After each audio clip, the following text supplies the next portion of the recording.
You are looking at Julian's pronunciation guide, where we look at how to pronounce better some of the most mispronounced words in the world, like this other curious word, but how do you say what you're looking for today?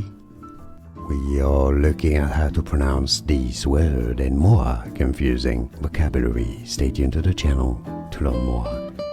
Wreathed. Wreathed. So, essentially the W at the beginning is not really pronounced. Then you have a long E sound, and then a TH sound and a D sound, which is not easy to do. Th is how you have to say it at the end. So, wreathed. Wreathed is how you say it. Wreathed. And now you know. Like this video if you found it useful, appreciate the support. More videos for you here to learn more. See you there. Thanks for watching.